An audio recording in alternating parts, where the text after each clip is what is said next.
Olá a todos, me chamo Túlio Matson Galvão e, como prometido, nesse vídeo darei prosseguimento à temática do vídeo anterior, a saber, o culturalismo no Brasil. Nesse vídeo falaremos sobre Tobias Barreto, que certamente foi um dos maiores nomes aí no culturalismo que veio a influenciar todos os outros pensadores que trabalharemos posteriormente. Para não ficar um vídeo tão maçante, resolvi dividir o tema sobre Tobias Barreto em 3 vídeos. No primeiro, que será esse, vamos falar sobre a sua vida, né? Faremos aí uma breve biografia sobre Tobias Barreto. Em seguida, será tratado sobre a sua obra, sobre o seu pensamento. E por fim, no último vídeo, falaremos sobre o legado do pensamento do Tobias Barreto. O Tobias Barreto, ele nasce na então província de Sergipe, numa vila chamada Vila de Campos dos Sertões do Rio Real. Essa vila mudará de nome diversas vezes até em 1909 adquirir a categoria de município e ser renomeada com o seu nome, Tobias Barreto. Até hoje é assim que se chama essa cidade. Ele vai se alfabetizar pela mãe na própria Vila de Campos e em seguida vai seguir para a Estância para cursar a cadeira de latim com o padre Domingos Quirino. Conclui o curso de latim aos 15 anos, em 1854, tenta inicialmente uma vaga para professor substituto de gramática latina em Largato, e embora tivesse a titulação, ele não foi nomeado. Apenas 2 anos depois, em 1856, ele vai prestar um novo concurso para a mesma vaga de gramática latina na vila de Itabaiana, onde finalmente irá lecionar até 1859.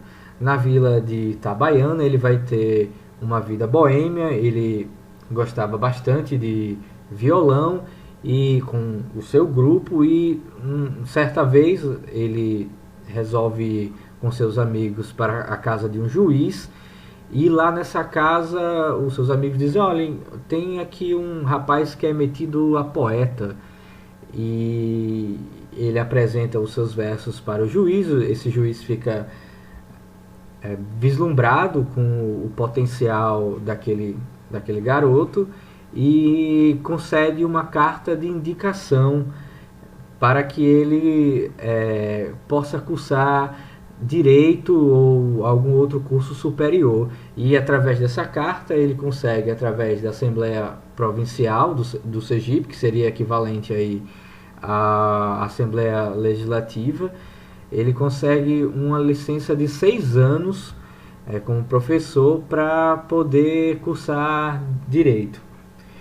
Inicialmente, sem muitas condições de embarcar imediatamente para Recife, ele vai para o Seminário da Bahia, onde se interna lá e passa a estudar filosofia com o Frei Taparica. E fica lá até de 1861 até 1862, onde finalmente segue viagem para Pernambuco, onde ingressará posteriormente na Faculdade de Direito do Recife. Nessa viagem para Recife, o navio no qual ele embarcara faz uma parada em Maceió, para um pernoite, e ele aproveita a ocasião para ir no teatro local, e em plena apresentação ele se levanta, grita Camões em cena e começa a declamar um poema em homenagem a Camões.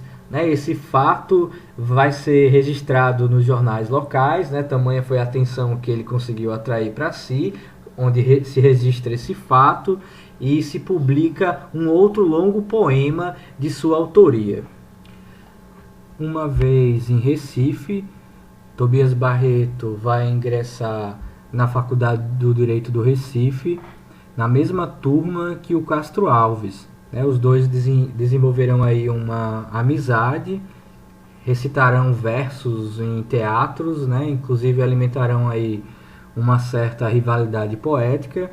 O Tobias Barreto foi um dos precursores do condoreirismo, um movimento poético que se estende também pela literatura. Em 1867, ele presta concurso para a cadeira de filosofia do ginásio pernambucano, onde consegue a primeira colocação, sendo que em seu lugar foi nomeado o médico José Soriano de Souza, que tinha acabado de retornar da Universidade de Louvain, onde onde se doutorou em filosofia, trazendo aí influências principalmente do espiritualismo francês.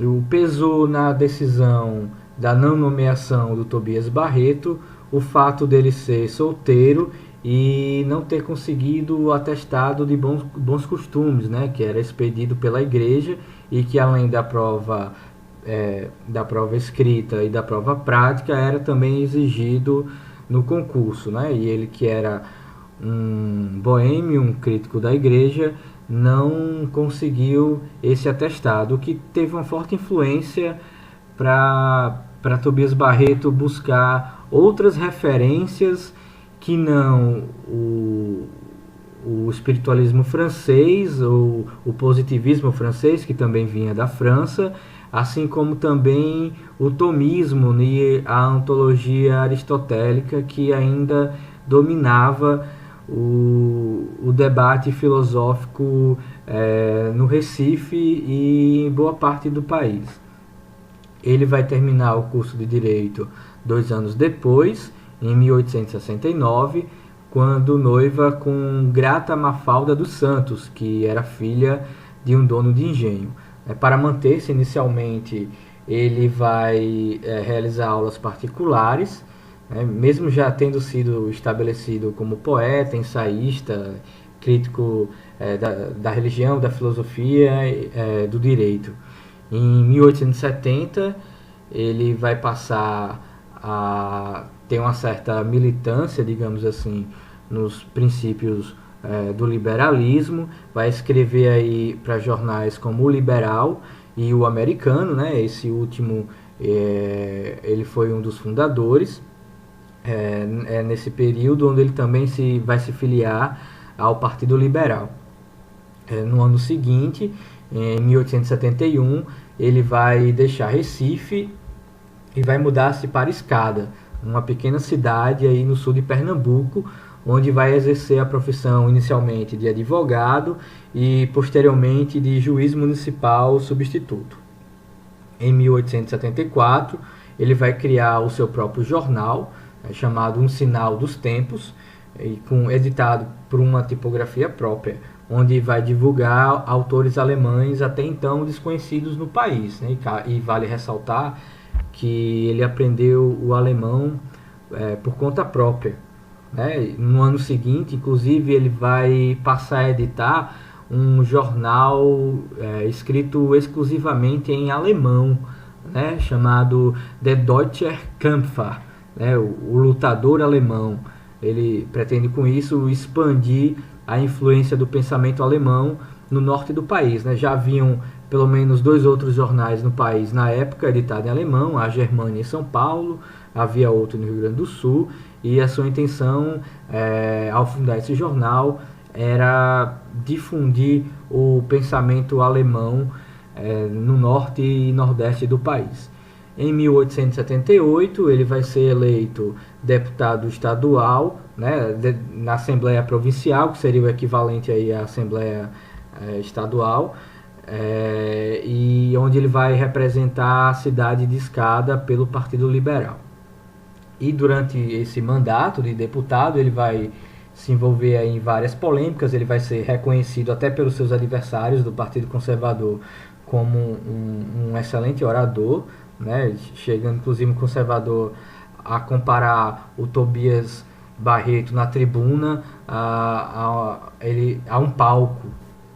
E uma dessas polêmicas que ele vai desenvolver é exatamente sobre o ensino superior para mulheres, porque havia um entendimento na época, principalmente pelos conservadores, de que as mulheres não seriam capazes de ingressar no curso superior porque não tinham as mesmas capacidades intelectuais dos homens. Inclusive usava alguns dados científicos já ultrapassados na época, como tamanho do cérebro e coisas do tipo. E o Tobias Barreto vai atacar isso, inclusive mostrando pesquisas recentes na época dele de que não havia essa correlação entre o tamanho do cérebro e a capacidade intelectual. Tanto é que vários gênios de sua época tinham um tamanho do cérebro que não era lá, digamos assim, essas coisas todas, né?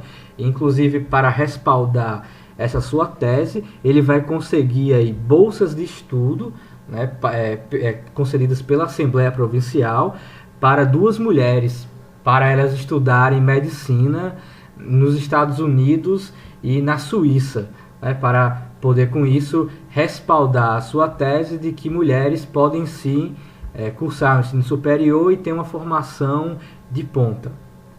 Ele inclusive vai apresentar também um projeto de criação de um paternogógio, que seria uma escola superior profissionalizante apenas para moças.